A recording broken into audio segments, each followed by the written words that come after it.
क्योंकि गोपी काफ़ी बिगड़ेल तरह का लड़का था और मैं ठहरा सीधा-साधा। उसके बारे में मुझे पहले से पता था, लेकिन मैं राधिका के प्यार में इतना मशगूल था कि इन सब चीज़ों का ख़्याल ही नहीं आया। लेकिन अब दीपक की बातें सुनकर मैं सोच में पड़ गया। सर, आप टेंशन न लीजिए, अगर कोई दिक्कत होती है तो मैं सोनू भैया से बोल दूँगा। वो गोपी से भी बड़े गुंडे हैं, वो समझा देंगे तो वो समझ जाएगा। ये सब बातें करके दीपक तो चला गया, लेकिन मेरे लिए एक बड़ा सर दर्द छोड़ गया। अब तो राधिका को कॉल करने से भी डर लग रहा था। तभी राधिका की कॉल आई। क्या कर रहे हैं मिस्टर वैलेंटाइन? कुछ नहीं यार, बस परेशान हूँ। क्यों, क्या हुआ? तुम्हारे भैया कभी कुछ पूछ रहे थे तुमसे? नहीं तो। अरे हाँ, एक बार पूछा था, राहुल सर कहाँ रहते हैं। मैंने पूछा क्यों, तो बोले दो लड़के पूछ रहे थे, उनसे मिलना है। राधिका की ये बात सुनकर मेरी हालत ख़राब हो गई। राधिका बोली, क्यों, क्या हुआ, चुप क्यों हो गए आप? तुम्हें पता है तुम्हारे भैया को सब पता चल गया है हमारे बारे में? क्या सच में? हाँ, कैलाश ने हम दोनों को मिलन पॉइंट रेस्टोरेंट के बाहर देखा था और सबको बता दिया, कॉलेज में भी और तुम्हारे भैया को भी। राधिका कुछ सोचकर बोली, अच्छा सुनिए, आप डरिए मत, हम दोनों ने कौन सा गलत काम किया है, बस प्यार ही तो किया है। मैं डर नहीं रहा हूँ, डर इसलिए रहा हूँ कि कहीं तुम्हारी कोचिंग ना बंद हो जाए, फिर मिलेंगे कैसे? मैं उनके कहने से कोचिंग आना थोड़ी ही ना बंद कर दूंगी। खुद घूमते रहते हैं दिन भर, ना कोई काम ना धाम। अच्छा सुनिए, ये सब चिंता छोड़िए, कल रोज डे है, याद है ना आपको? हाँ याद है, एक रोज को रोज देना है कल। अच्छा जी, रोज तो आप हो। चलो मैं मार्केट जा रहा हूँ, बाद में बात करते हैं, bye. Bye, miss you. Miss you too. Radhika की हिम्मत भरी बातों से मुझे काफ़ी राहत मिली। रात के 11 बजते ही राधिका का मैसेज आया। Happy rose day. मैंने भी मैसेज किया, हमारा प्यार गुलाब की तरह है, ये हमेशा खिलता रहेगा। Happy rose day miss Rosie. उस दिन राधिका क्लास में 10 मिनट पहले ही आ गई। एक दूसरे को गुलाब जो देने थे, इस तरह हम दोनों ने वैलेंटाइन वीक के हर दिन 10 मिनट पहले पहुंचकर एक दूसरे को विश किया, बस विश और कुछ नहीं। हाँ, टेडी डे के दिन टेडी, चॉकलेट डे के दिन चॉकलेट भी दी एक दूसरे को। 13 फरवरी को किस डे था और उस दिन 14 फरवरी के दिन क्लास बंद थी। 14 फरवरी आने वाली थी, उस समय रात के ठीक 12 बज रहे थे, तभी राधिका की कॉल आई। ख्वाहिशों के समंदर के सब मोती आपको नसीब हों, आपके चाहने वाले हमसफ़र आपके हरदम करीब हों। कुछ यूं उतरे आपके लिए रहमतों का मौसम, कि आपकी हर दुआ हर ख्वाहिश कबूल हो। जन्मदिन मुबारक हो मिस्टर वैलेंटाइन।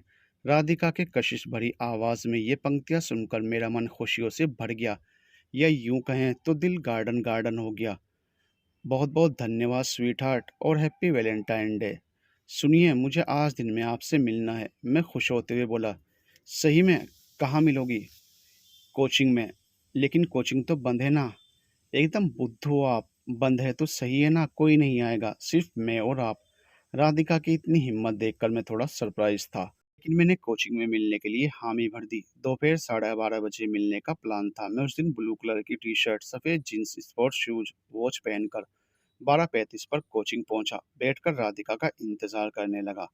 मेरा इंतजार 1 बजे खत्म हुआ। राधिका आज थोड़े अलग लुक में थी। सफ़ेद T-shirt, blue jeans, black dial की रिस्ट वॉच, आंखों में स्पेक्स और कानों में खूबसूरत गोल गोल कुंडल उसकी खूबसूरती को और भी निखार रहे थे। आज वो एकदम बदली बदली सी थी। फिर बाद मैंने उसे समोसे और कोल्ड ड्रिंक ऑफर की, क्योंकि कोचिंग आते वक्त मैंने रास्ते में से समोसे और कोल्ड ड्रिंक ली थी। राधिका ने कहा, अभी थोड़ी देर बाद खा लूंगी समोसे, और अपने साथ लाए बैग में से उसने एक डब्बा निकाला। उस डब्बे में एक खूबसूरत केक था जो घर पर बनाया गया था। केक पर दिल के आकार की आकृति बनी हुई थी, जिसमें लिखा था, जन्मदिन मुबारक हो और वैलेंटाइन डे मुबारक हो, मैं तुमसे प्यार करती हूँ। मैंने केक काटा और उसने एक खूबसूरत गाना भी गाया मेरे लिए। फिर एक दूसरे को केक खिलाया और थोड़ी मस्ती भी की। फिर राधिका ने अपने बैग से एक गिफ्ट निकाला और मुझे खोलने को कहा। कितना प्यारा गिफ्ट था, मैं शब्दों में नहीं बता सकता था। उस गिफ्ट में 3 चीज़ थी, एक दूसरे को किस करते हुए रोमांटिक मेटालिक कपल, एक वुडन कार्निंग और एक खूबसूरत रोज़। मैंने उस गिफ्ट को अपने होंठों से लगाया और राधिका को थैंक यू बोला। मैंने भी राधिका को एक वैलेंटाइन गिफ्ट दिया। हम दोनों ने खूब बातें की, समोसे और कोल्ड ड्रिंक भी खाए। अब 2:30 बज चुके थे। राधिका ने कहा, अब चलना पड़ेगा, नहीं तो भैया शक करेंगे। बहाना बनाकर आई हूँ कि सपना के यहाँ जा रही हूँ। ठीक है राधिका, एक और गिफ्ट देना था आपको। गिफ्ट तो दिया तुमने राधिका, अभी एक बाकी है। क्या? राधिका बोली, उसके लिए आपको आंखें बंद करनी पड़ेंगी। हम दोनों उस समय खड़े थे। मैंने मुस्कुराते हुए आंखें बंद की। उस समय पूरी तरह सन्नाटा था। लगभग 2 मिनट हो गए आंखें बंद किए हुए। फिर मैंने राधिका से कहा, कितनी देर तक आंखें बंद रखनी होंगी? उसने कोई जवाब नहीं दिया। फिर मैंने धीरे से आंखें खोली तो देखा राधिका मेरे बेहद करीब थी। उसकी आंखें बंद थी। मैंने राधिका के होंठों की जिज्ञासा को भांप लिया था। धड़कनें तेज हो चली थी। मैं राधिका की सांसों को महसूस कर सकता था। राधिका कोशिश कर रही थी लेकिन हिम्मत नहीं जुटा पा रही थी। उसका पूरा शरीर कांप रहा था। मैंने कोशिश की खुद को रोकने की, लेकिन खुद को रोकना मुश्किल था। मेरी आंखें फिर से बंद हो गई। अब हमारे होंठ एक दूसरे के बेहद करीब थे, फिर एक दूसरे से टच भी हो गए। उस कोमल होंठों की छुअन ने मेरे रोम रोम को रोमांचित कर दिया। होंठ एक दूसरे को छूकर दूर भी हुए, लेकिन आंखें अभी भी बंद थी। मेरी धड़कन तो और भी तेज चल रही थी। पूरे बदन में एक प्रकार की धारा प्रवाह हो चली थी। राधिका की तेज धड़कन और सांसों को मैं बहुत करीब से फील कर रहा था। ऐसे ही 2 बार होंठ एक दूसरे को छूकर थोड़ा अलग हुए। अब तो खुद पर काबू पाना असंभव था। मेरे हाथ अचानक राधिका को अपने करीब खींच लाए और फिर शुरू हुआ एक अनमोल प्यार। दोनों के होंठों ने एक दूसरे को बहुत प्यार किया, मानो कोई नदी समुंदर में मिलने के लिए कितनी बेचैन हो। वो पहला किस कितना खूबसूरत था, वो मैं शब्दों में बयान नहीं कर सकता। बस इतना कह सकता हूँ, वो अनमोल था, अद्वितीय था, अजीज था। उसके बालों को चूमा तो एहसास ये हुआ, एक पानी ही ज़रूरी नहीं बस प्यास बुझाने के लिए।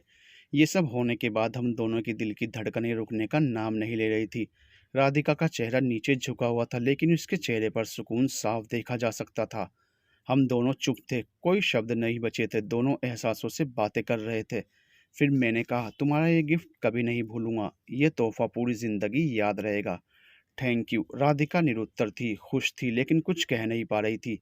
लेकिन हिम्मत करके उसने कहा, आंखें बंद करके आपका स्माइल करना मेरी जिंदगी का सबसे खूबसूरत दृश्य है। फिर अंत में जाते समय उसकी एक अजीज स्माइल दिल को पार कर गई। मेरी खुशी का ठिकाना नहीं था। इस तरह से ये मेरा पहला जन्मदिन था। राधिका ने मेरे जन्मदिन को सुपर स्पेशल बना दिया था। बार बार उस लम्हे को सोचकर मेरे होंठों पर मुस्कान आ जाती थी। वह खास दिन, वो पहला किस, वो लबों की गर्माहट, वो पहला एहसास मेरी यादों के झरोकों में खूबसूरती से कैद है। उम्र का फेर था या सच में कच्ची उम्र का प्यार ऐसा होता है, पता नहीं। चाहे कितनी भी बातें हों, कम लगती थी। मिलने का बार बार मन करता था। कुछ दिनों के लिए मामा के परिवार को कहीं जाना था और मैं घर पर अकेले रहने वाला था। इसलिए हम दोनों ने एक बार घर पर मिलने का फैसला लिया। घर पर मिलने का दिन और समय सब तय हो गया और राधिका से घर पर मिलने का वह शुभ मुहूर्त भी आ गया।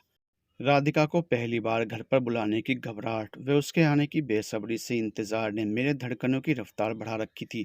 मैंने राधिका को कॉल की। डियर, और कितना इंतज़ार कराओगी? कब तक पहुंच रही हो?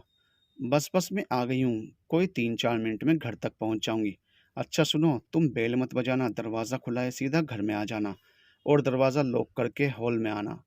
क्यों, आप कहाँ जा रहे हैं? मिस दिवाली, आपके सवालों का सिलसिला कोचिंग में भी हो सकता है। फ़िलहाल मैं जितना कह रहा हूँ इतना सुन लो ना डियर प्लीज़। ठीक है बाबा, आपका हुक्म सराखों पर, बस मैं पहुँच गई हूँ। खास नहीं, बस हॉल में रखे टेबल क्लॉथ, गुलाब के फूल व कुछ मोमबत्तियों के सारे मैंने डेकोरेट किया। तभी मुझे राधिका के आने की आहट मिली। मैंने हॉल में लगे शीशे में खुद पर एक सरसरी नज़र डालते हुए फटाक से हॉल की लाइट्स ऑफ कर दी। तभी राधिका ने हॉल को अपने कोमल कदमों से नवाजते हुए अंदर प्रवेश किया। मैंने घुटने पर बैठकर हाथों में गुलाब का फूल लिए राधिका से जाने क्या क्या कहने का सोचा था, पर राधिका की खूबसूरती और उसके अंदाज का कुछ जवाब नहीं था। हर बार लगता था जैसे ये मेरी पहली मुलाकात हो और उस पर पड़ती ये मेरी पहली नज़र हो। राधिका ने ग्रे कलर का down shoulder narrow top with umbrella skirt पहन रखा था। उसके कंधों पर डाउन शोल्डर टॉप की हाईलाइट होती ब्लैक स्लीव, ग्रे स्कर्ट पर बिखरी हुई काली छींटे वे उजले लंबे पैरों पर काली जूती, उसके लंबे व सिल्की बाल मुझे उस पर राधिका पर फना कर देने को बहुत थे। मैं मंत्रमुग्ध होकर बस राधिका को देखे जा रहा था। मेरा मन तो पहले ही चंचल हुआ जा रहा था, ऊपर से राधिका के मेरी आंखों में आंखें डालकर गौर से मुझे देखने का वो शरारती अंदाज मुझे खुद पर काबू खो देने के लिए मजबूर कर रहा था।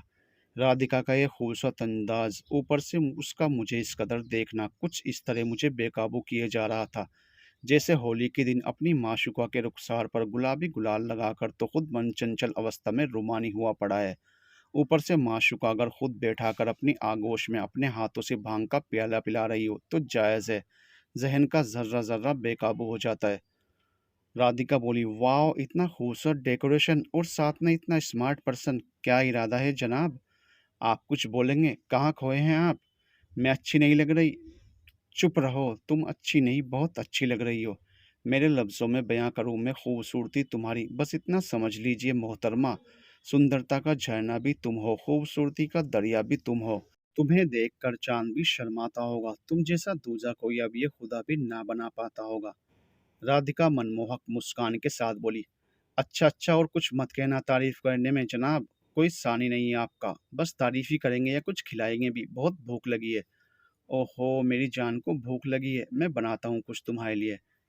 अच्छा, क्या बनाएंगे आप मेरे लिए? तुम जो कहो।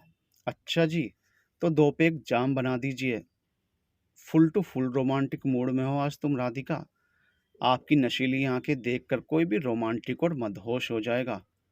आज तक तो कोई हुआ नहीं रोमांटिक और मदहोश तुम्हारे सिवाय। किसी ने ध्यान से आपकी आंखों को ऐसे देखा नहीं होगा। देखा होता तो पक्का हो जाता। अच्छा अच्छा, और कुछ मत कहो, तुम बैठो, मैं कुछ बना कर लाता हूँ तुम्हारे लिए। जैसी आपकी मर्जी। मैं किचन में गया और मैगी हुए कॉफ़ी बनाने लगा। 2 मिनट बाद राधिका ने हौले हौले कदमों से किचन में प्रवेश किया। हमें पता था आप मैगी ही बनाओगे। तुम्हें कैसे पता? थोड़े आलसी जो हैं आप, ज़्यादा मेहनत वाला काम थोड़े ही ना करेंगे आप मेरे लिए। अच्छा जी, मतलब ये सारा यादगार पल खाना बनाने में व्यर्थ कर दूं? आप ना झल्ले हैं, मजाक भी नहीं समझते। मैगी और कॉफ़ी बनाने के बाद हमने एक दूसरे को मैगी खिलाई और उस यादगार लम्हे में एक और यादगार लम्हा जोड़ दिया। खाने के बाद का लम्हा कुछ ज़्यादा ही यादगार बन गया। हुआ यूं कि मैंने राधिका के लिए एक पेंडेंट लिया था। मैंने उस पेंडेंट को हाथ में लिए हौले हौले अपने कदमों को राधिका की ओर बढ़ाते हुए उसके करीब पहुंचा। फिर पीछे से धीरे से उसकी जुल्फों को हटाते हुए मैंने वह पेंडेंट राधिका को पहनाकर उसे चूम लिया। फिर हौले हौले राधिका को अपनी तरफ रुख देते हुए मैंने अपनी पावन नजरों से राधिका के गर्दन को निहारा। वह पेंडेंट राधिका की हिरनी से लंबे गले में बहुत ही खूबसूरत लग रहा था और पेंडेंट की लॉकेट उसके उजली गर्दन पर चांद के टुकड़े सा चमक रहा था। फिर राधिका को मैंने शीशे के सामने खड़ा करते हुए पूछा, मुझे तो बहुत खूबसूरत लग रहा है, पर सच कहो, क्या तुम्हें अच्छा लगा? अच्छा नहीं, बहुत बहुत अच्छा लगा। जितना खूबसूरत पेंडेंट है, ठीक उतनी ही खूबसूरती से आपने उसे सजाया भी मुझ पर। शुक्रिया आपके तोहफे पर। आपके अंदाज के लिए मैं अपनी खुशी जाहिर करने के लिए सौगात में आपको भी एक तोहफा दे सकती हूँ। सौगात में तोहफा देने वाली बात पर मेरी समझ में नहीं आई। आपके लिए मैं चॉकलेट लाई हूँ, तो शेयर करके खाया जाए। बिल्कुल, भला तुम मुझे अपने खूबसूरत हाथों से कुछ खिलाओ और मैं मना कर दूँ? चलिए फिर आंखें बंद कीजिए। अब भला चॉकलेट खिलाने के लिए आंखें क्यों बंद करूँ? मैंने कहा ना, ज़्यादा कुछ नहीं, पर मैं सौगात में एक तोहफा दे सकती हूँ। आप आंखें बंद करो। मैंने अपनी आंखें बंद की। लगभग 2 मिनट बाद बंद पलकों में मेरे होंठों पर थोड़ी सी हिरन सी मेरी आंखें खुली। राधिका चॉकलेट अपने हाथों में नहीं, अपने होंठों में लिए मेरे बिल्कुल करीब खड़ी थी। मैंने भी वक्त ज़ाया ना करते हुए उस खूबसूरत पल को रूह की गहराई तक नवाजा। मैं और राधिका ने एक दूसरे के होंठों के सारे चॉकलेट खिला रहे थे। धीरे धीरे चॉकलेट की वो लंबी बाइट ख़त्म हुई और हमारे लबों के दरमियान दूरियां भी ख़त्म हुई। और फिर एक दफ़ा हम दोनों के लबों ने एक दूसरे के लबों को खूब लव किया। राधिका के लबों की गर्माहट ने मेरे रोम रोम को रोमांचित कर दिया और मेरा पूरा शरीर कांप गया।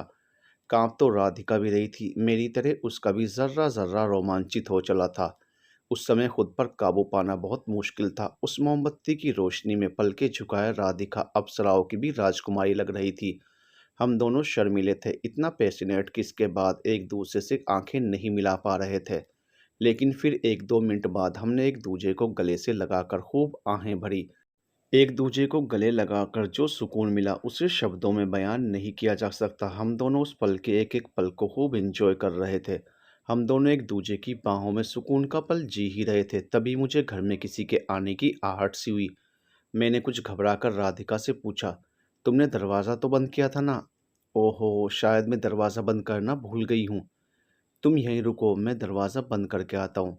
मैं हॉल से बाहर निकला ही था कि घर के अंदर दरवाजे के पास राधिका का भाई गोपी 2 और लड़कों के साथ खड़ा था। मेरी तो जैसे सिट्टी-पिट्टी गुम हो गई। होश ही उड़ गए। पल भर पहले जो खुशी का माहौल था वो अब तनाव में तब्दील हो चुका था।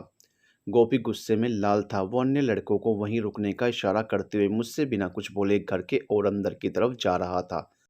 उस समय मुझ में उसे रोकने की हिम्मत नहीं थी और रोक भी कैसे पाता, आखिर वो राधिका का भाई था और एक भाई के लिए ये स्थिति कितनी मुश्किल होगी मैं समझ सकता था। जाहिर सी बात है, इस मौके पर एक भाई का गुस्सा होना भी लाजमी था। हॉल में कैंडल और गुलाब के साथ रोमांटिक माहौल में अपनी बहन को देखकर गोपी का गुस्सा सातवें आसमान पर था। गुस्से से उसका चेहरा लाल था। राधिका अपने सामने गोपी को पाकर बेहद असहज हो गई थी। उसे भी कुछ समझ नहीं आ रहा था। उस तनाव के माहौल को आज भी याद कर रोंगटे खड़े हो जाते हैं। अब हॉल में एकदम सन्नाटा था। ना राधिका के पास कोई शब्द था, ना मेरे पास। और गोपी इतना गुस्सा, परेशान और हैरान था कि वो भी कुछ बोल नहीं पा रहा था।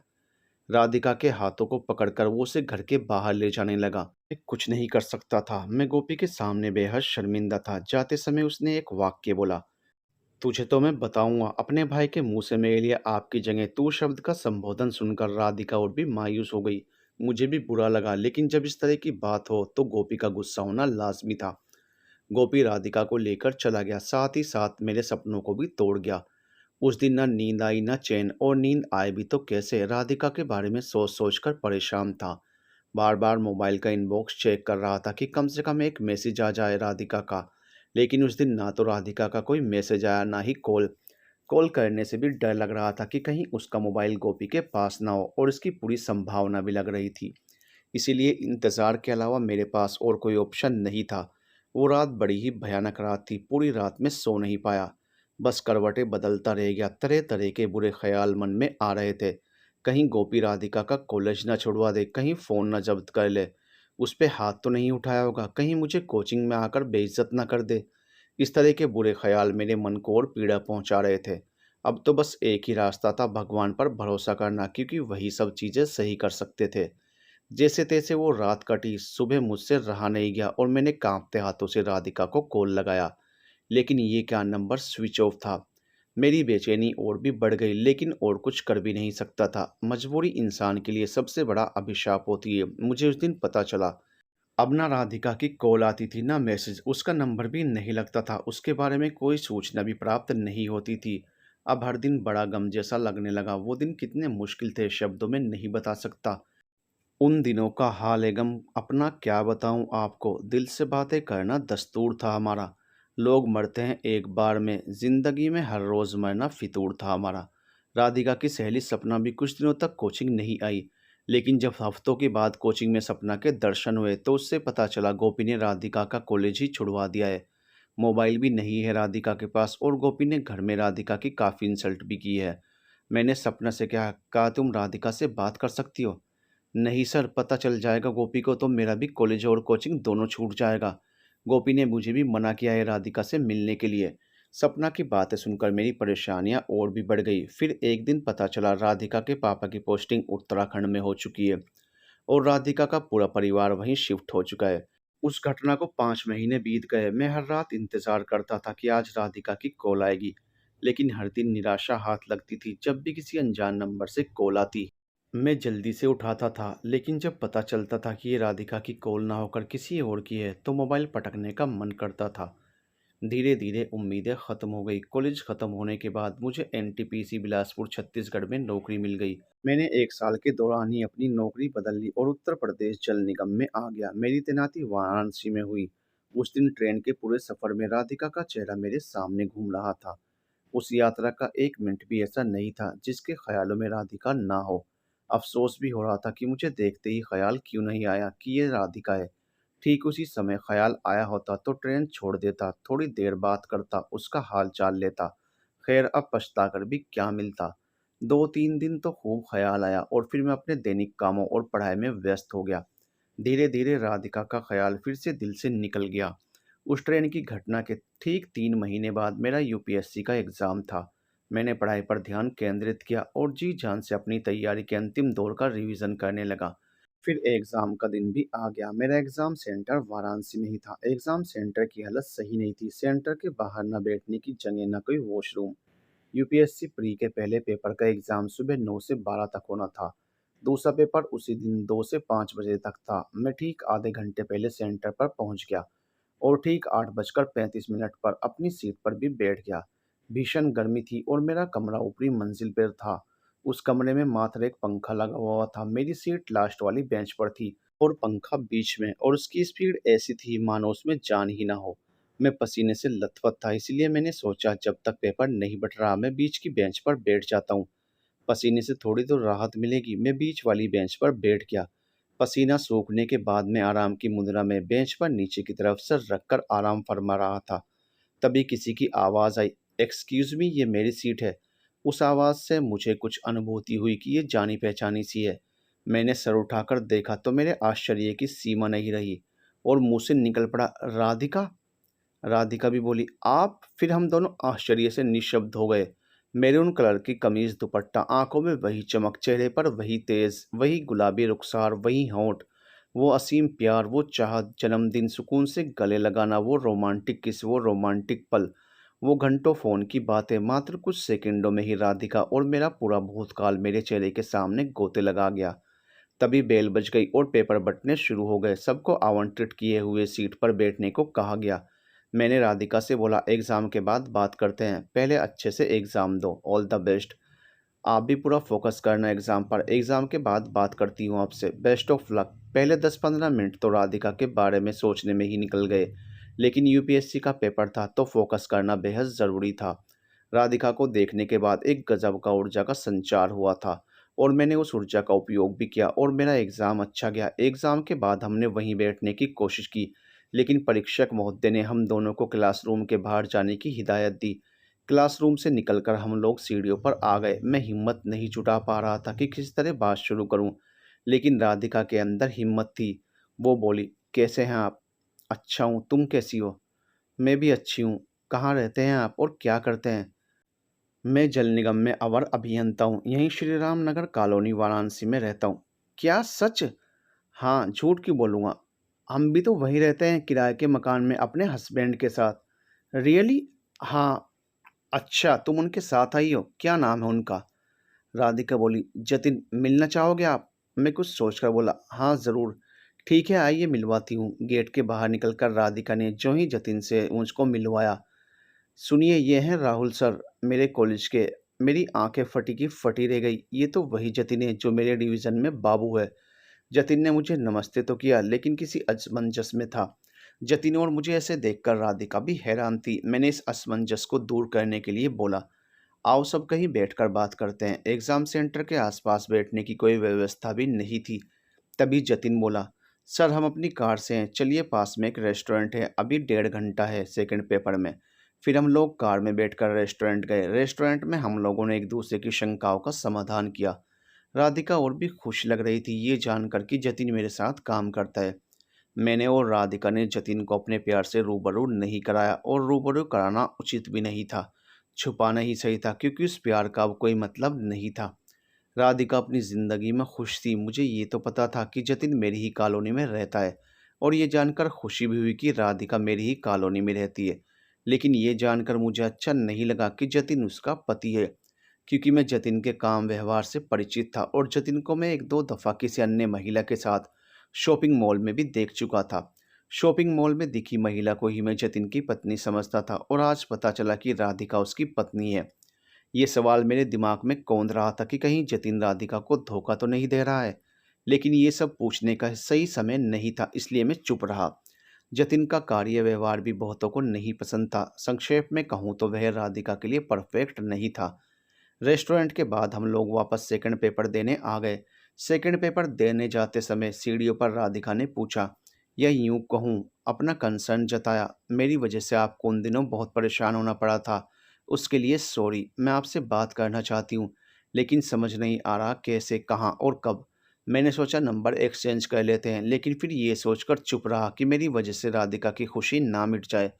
एग्ज़ाम के बाद हम दोनों एक दूसरे के मनोभावों को, चेहरे को आसानी से फील कर सकते थे।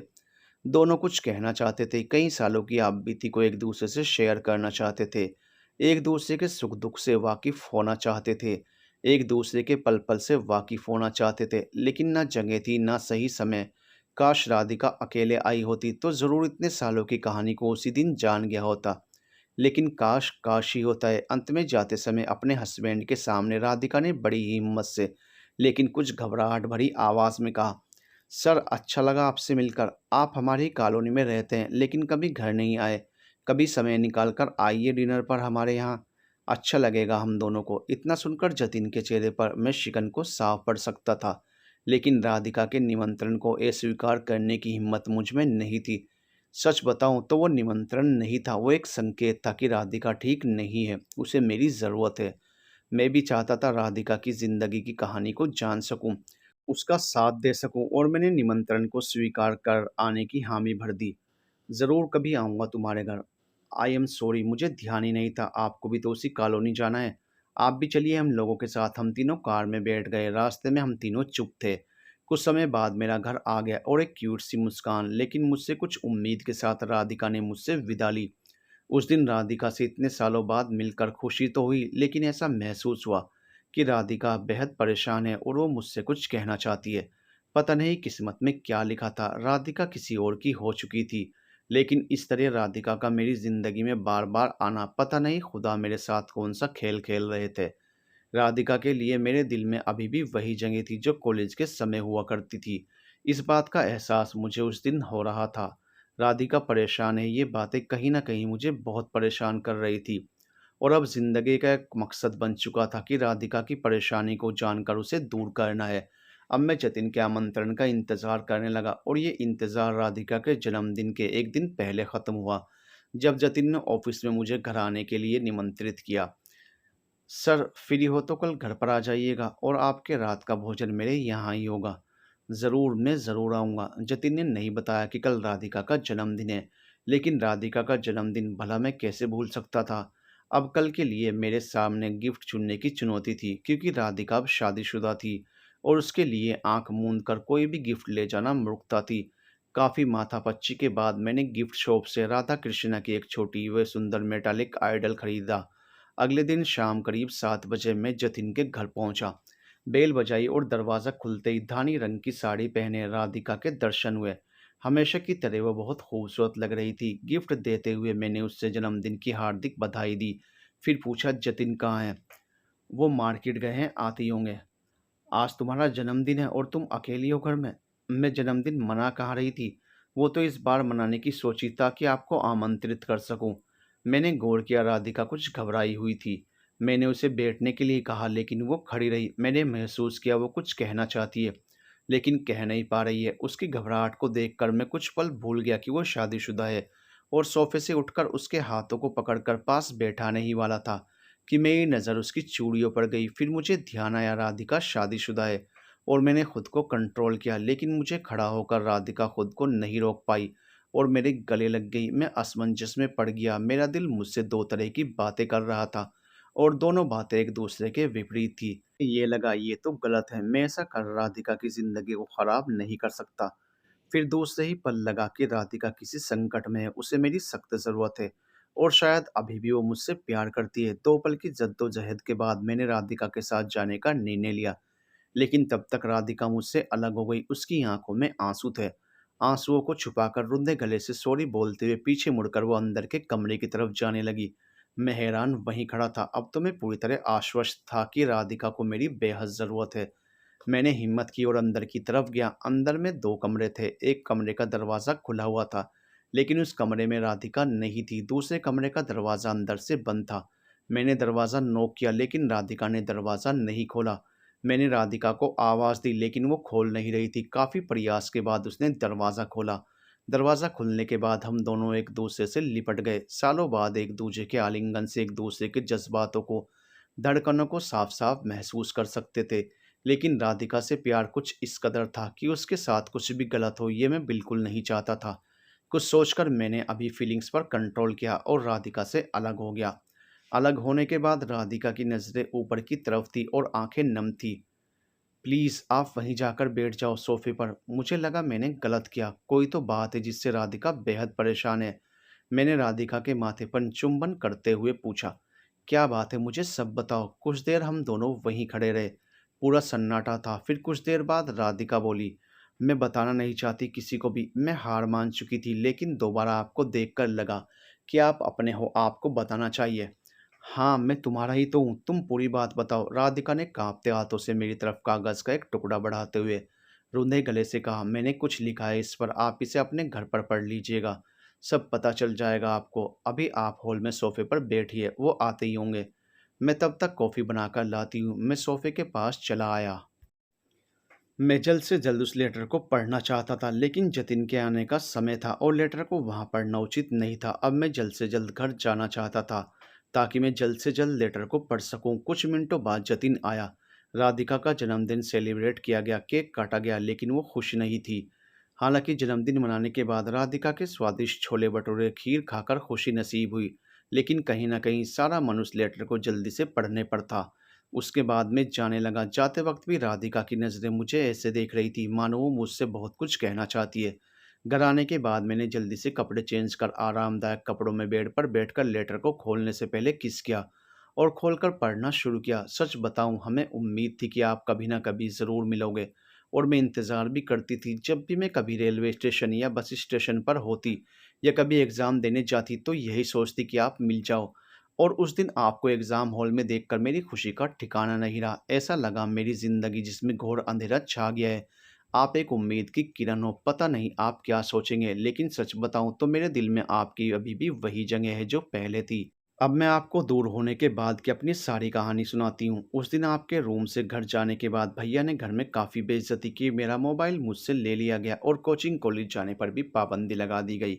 आप तो जानती हैं मैं पढ़ाई में कितनी कमज़ोर थी, ऊपर से कॉलेज और कोचिंग छूट गया और आपसे दूर भी हो गई और पढ़ाई से मेरा मन बिल्कुल हट गया। मैं कैसे जी रही थी मुझे ही पता है, बहुत मुश्किल था। फाइनल एग्ज़ाम तो मैंने दे दिया, लेकिन कोर्स पूरा ना कर पाने के कारण मैं फ़ेल हो गई। वहाँ दोबारा एडमिशन भी नहीं हो पाया क्योंकि पापा का ट्रांसफ़र उत्तराखंड में हो गया था और सब वहीं शिफ्ट हो गए थे। उत्तराखंड से ही मैंने इंटरमीडिएट किया और ग्रेजुएशन में एडमिशन लिया। सबको मेरी शादी की जल्दी थी और ग्रेजुएशन फर्स्ट ईयर में ही बिना मुझसे पूछे मेरी शादी तय कर दी गई। हालांकि अब मेरा ग्रेजुएशन पूरा हो चुका है। इन कठिन सालों में ना तो मेरे पास आप थे और ना मोबाइल था, ना कोई दोस्त था। अपनी शादी में मैं अपने दोस्तों को भी नहीं बुला सकी। शादी के बाद कुछ दिन इनके गांव रहकर मैं वाराणसी आ गई। मैं इतनी जल्दी शादी के लिए बिल्कुल भी तैयार नहीं थी और ना ही मैं इनको एक्सेप्ट कर पा रही थी। फिर भी मैं अपना पत्नी धर्म निभा रही थी। अपने इन हालातों से मैं पहले ही बहुत परेशान थी, फिर भी मैं खुद से समझौता कर चुकी थी कि यही मेरी ज़िंदगी है।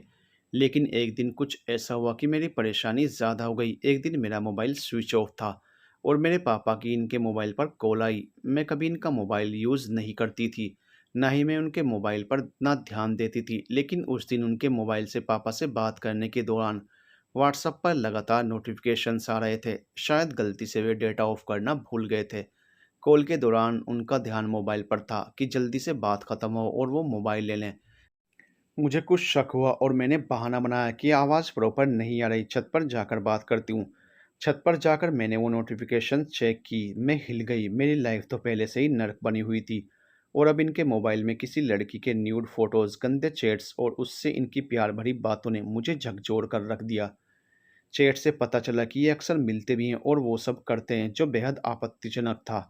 मैं चैट पढ़ रही थी और मेरा शरीर कांप रहा था। जैसे तैसे खुद को संभालते हुए मैं नीचे आई और कांपते होठों से मैंने इनसे पूछा, ये सब किया है? ये सब सुनने के बाद भी उनके चेहरे पर शिकन नाम की कोई चीज़ नहीं थी। मोबाइल छीन कर ले लिया और कड़क शब्दों में बोले, ज़्यादा दिमाग मत लगाओ, बाद में बात करेंगे इस मुद्दे पर, अभी ऑफिस जा रहा हूँ। ये सब देखकर और उनकी बातें सुनकर मेरे पैरों तले ज़मीन खिसक गई। मेरी आंखों के सामने पूरा अंधेरा था। उनके ऑफिस जाने के बाद मेरे दिमाग में बस एक ही ख्याल आ रहा था कि अब इस दुनिया में जीने का कोई मतलब नहीं है और मैंने ज़हर खाने का फैसला कर लिया। लेकिन अभी भी दिल के किसी कोने में आपको छुपा कर रखा था। इस दुनिया से अंतिम विदाई से पहले मैं अपनी दुनिया के सबसे हसीन शख्स से यानी आपसे एक दफ़ा रूबरू होना चाहती थी। मैंने आपके प्रेम पत्रों को संभाल कर एक बैग में रखा था।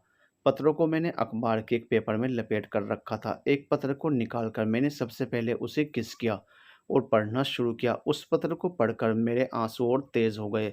हम दोनों का असीम प्रेम, असीम खुशी के बाद ये दुर्दिन मेरी ज़िंदगी में क्यों आ गए?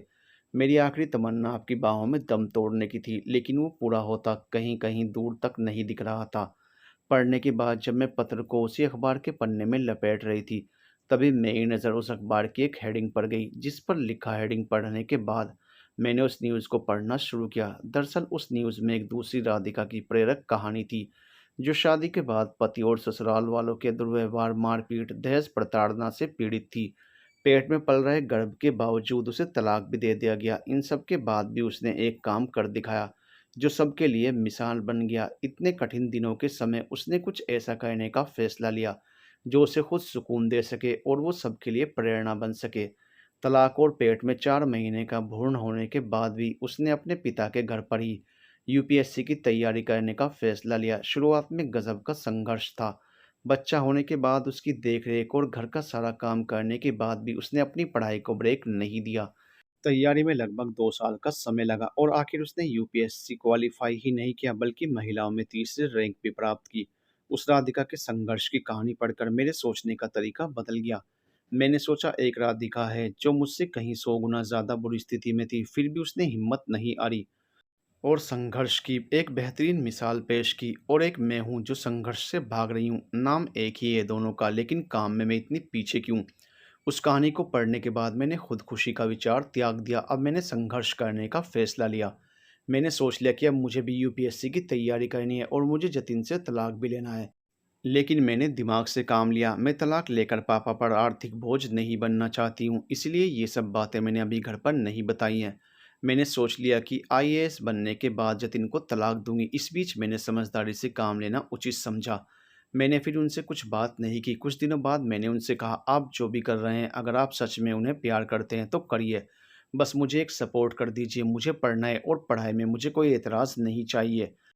हम दोनों के बीच एक डील तय हुई कि मैं उन्हें रोक-टोकूँगी नहीं, जिसके एवज़ में वो मुझे पढ़ने से मना नहीं करेंगे। उसके बाद जब भी वो मेरे बदन को छूते थे, मुझे अजीब-सा डर लगता था।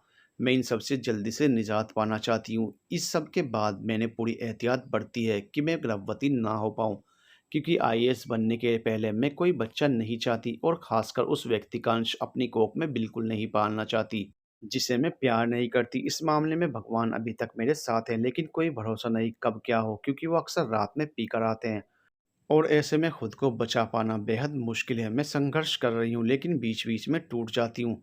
आपकी सख्त ज़रूरत मुझे महसूस होती है। आपको बहुत मिस करती हूँ। आपसे मिलकर बहुत अच्छा लगा और ये जानकर और भी अच्छा लगा कि आप भी वाराणसी में ही रहते हैं और यूपीएससी की भी तैयारी करते हैं। भगवान से प्रार्थना करूँगी कि हम दोनों का चयन हो जाए। एक और बात, मैं उस मामले में थोड़ी स्वार्थी बन रही हूँ। पता नहीं मुझे कहना चाहिए या नहीं, लेकिन मैं कहना देना चाहती हूँ। मैं तो शादीशुदा हूँ। आप मुझसे कहीं बेहतर डिज़र्व करते हैं और आपको मुझसे कहीं गुना बेहतर लड़की मिलेगी। फिर भी मैं अभी भी आपको पाना चाहती हूँ। ये ऐसा ख्वाब है जो पूरा नहीं कर सकती। फिर भी आपको बता रही हूँ, प्री निकलने के आसार लग रहे हैं और अब वर्तमान में मुझे आपका साथ चाहिए, ताकि मैं यूपीएससी की आगे की तैयारी में टूट ना जाऊँ। फ्री समय में दोपहर के समय आप कॉल करिएगा। राधिका ने अपना नंबर दिया। राधिका की ऐसी कहानी पढ़कर दिल का बेहद दुखी होना और आंखों में नमी आना स्वाभाविक था, लेकिन उस लेटर ने मेरा एक असमंजस दूर कर दिया। अब राधिका के करीब जाना, उससे बातें करना बिल्कुल गलत नहीं था। उसे मेरी ज़रूरत थी और शायद मुझे भी उसकी। और सबसे बड़ी बात, हम दोनों एक दूसरे को अभी भी काफ़ी हद तक चाहते थे। अब मेरा कर्तव्य था राधिका का भरपूर साथ देने का, ताकि वो इस जंजाल से बाहर निकल सके और फिर से खुश रह सके। अब मैंने इसके लिए तरीके सोचने शुरू किए। दिमाग पर काफ़ी जोर दिया। उस रात सोया नहीं, पूरा समय सोच विचार में व्यतीत किया और इस नतीजे पर पहुंचा कि राधिका ने जो सोचा है बिल्कुल सही है। लेकिन आईएएस बनने तक इस तरह जतिन को झेलना मुझे उचित नहीं लगा, क्योंकि ये राधिका के लिए बिल्कुल सही नहीं था। मैंने सोचा, तलाक जितना जल्दी हो सही है और तलाक प्रोसेस अभी से शुरू होना चाहिए। तलाक प्रोसेस के दौरान राधिका अपने पापा के घर रहकर भी अपनी तैयारी जारी रख सकती है। मैंने यहाँ तक सोच लिया कि तलाक के बाद हम दोनों के पेरेंट्स राज़ी हुए तो हम दोनों सदा के लिए एक बंधन में बंध जाएंगे और इसके लिए भरपूर कोशिश करूँगा और इस बीच अपनी पढ़ाई भी जारी रखेंगे। मैंने अगली दोपहर ऑफिस से बाहर निकलकर पार्क में बैठकर राधिका को कॉल किया और अपनी बातों और सोच से अवगत कराया। राधिका काफ़ी खुश हुई। उसे मेरा आइडिया ज़्यादा सही लगा, लेकिन ये सब चीज़ें आसान नहीं थी, बेहद मुश्किल था। तलाक के लिए सबसे ज़रूरी राधिका के पेरेंट्स को कन्विंस करना था और दूसरी सबसे ज़रूरी चीज़ जतिन को गलत ठहराना था, जिसको आधार बनाकर कोर्ट राधिका के तलाक का प्रार्थना पत्र स्वीकार कर सके। यानी अब जो ज़रूरी चीज़ थी वो था सबूत जुटाना। हम दोनों इस निर्णय पर पहुंच चुके थे कि अब तलाक प्रोसेस शुरू करना है। मैंने जतिन के अवैध संबंध के सबूत जुटाने के लिए प्रयास करना शुरू कर दिया और कुछ दिनों की मेहनत के बाद आखिर मुझे सफलता मिल ही गई। और अब मेरे पास जतिन के अवैध संबंध के कई सारे सबूत हो गए। कुछ दिनों में राधिका अपने पेरेंट्स के पास गई और उन्हें अपनी पूरी आपबीती सुनाई।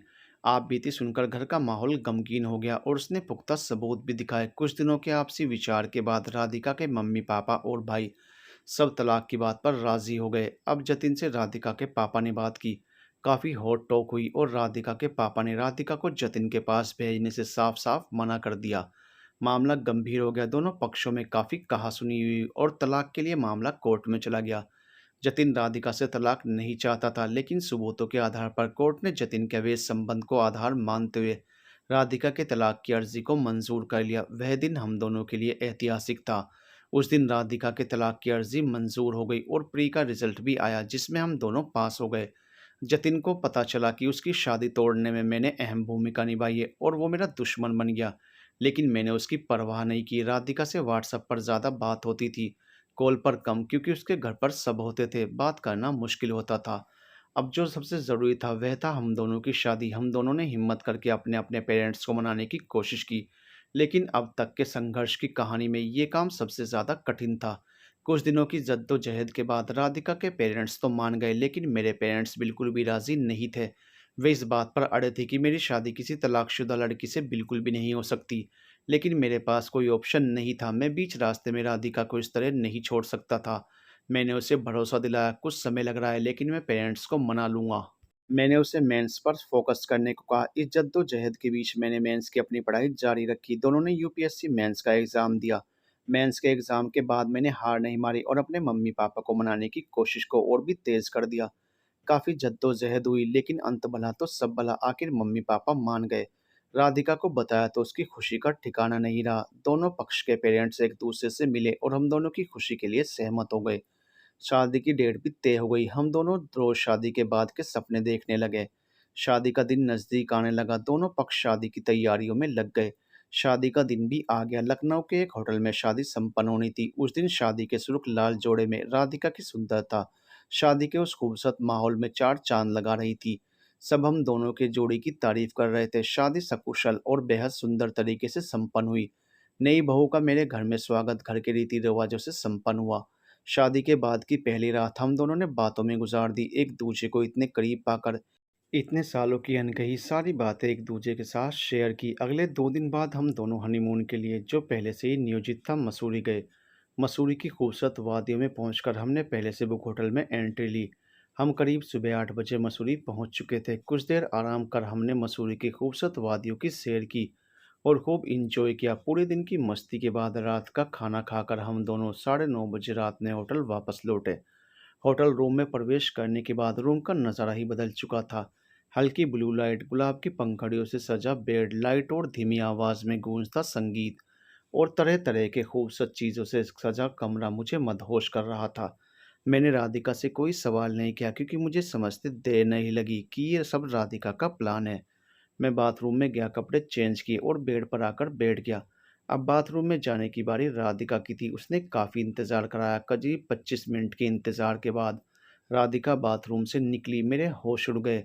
माहौल तो पहले से ही बना हुआ था, ऊपर से राधिका का हॉट नाइट ड्रेस जानी रेड कलर का था। राधिका के खूबसूरत बदन पर ठीक वैसे ही जच रहा था जैसे शाम के समय समुंदर के उस पार सूर्य की लालिमा दिखती है। राधिका का शॉर्ट ड्रेस कट बाजू का और लंबाई नी से ऊपर था। राधिका के गोरे बदन और फिश शेव जैसी काया पर वो रेड ड्रेस, ऊपर से राधिका की कातिल मुस्कान उस रोमांटिक माहौल में आग में घी डालने का काम कर रहे थे। मेरा बेसब्र होना जायज़ था, लेकिन शादी के बाद का ये पहला रोमांचित पल मैं भी यादगार बनाना चाहता था। राधिका ने जैसे ही धीरे धीरे कदमों से मेरी तरफ आना शुरू किया, मेरी धड़कनें तेज होने लगी। मैंने राधिका का हाथ पकड़कर उसका स्वागत किया और हम दोनों ने एक दूसरे को बहुत प्यार किया। एक दूसरे में इस कदर डूबे मानो हमारा आखिरी दिन हो। कुछ इस कदर उलझे हम दोनों एक दूसरे से, गोया वक्त की सारी परेशानियां खुद ब खुद सुलझती चली गई। प्यार के पहले धड़कनों की जो रफ्तार थी, प्यार के बाद और बढ़ गई। उस ठंड के माहौल में भी दोनों के बदन पसीनों से लथपथ थे। फिर हम दोनों एक दूसरे की बाहों में सुकून की नींद सो गए। सुबह उठने में हमें 10 बज गए, लेकिन उठते ही राधिका के चेहरे पर मेरी नज़र गई, जो सोफे पर बैठकर अखबार पढ़ रही थी। आज राधिका के चेहरे पर गजब का निखार, आंखों में थोड़ी शर्म और होंठों पर मनमोहक मुस्कान ने मेरी सुबह को भी रात की तरह यादगार बना दिया। उस दिन भी हम दोनों मसूरी की बाकी जगहों पर घूमने गए। एक हफ्ते के यादगार टूर के बाद हम दोनों वाराणसी आ गए। अब हम दोनों बेहद खुश थे, साथ पढ़ते, साथ खाते, साथ सोते और हाँ, झगड़ा भी खूब करते। हम दोनों के मिलन की आरज़ू पूरी हो चुकी है, अब बस एक ही सपना है दोनों का आईएएस बनना। अब इंतज़ार है मेंस के रिज़ल्ट का, उम्मीद है दोनों का ये वाला सपना भी पूरा होगा।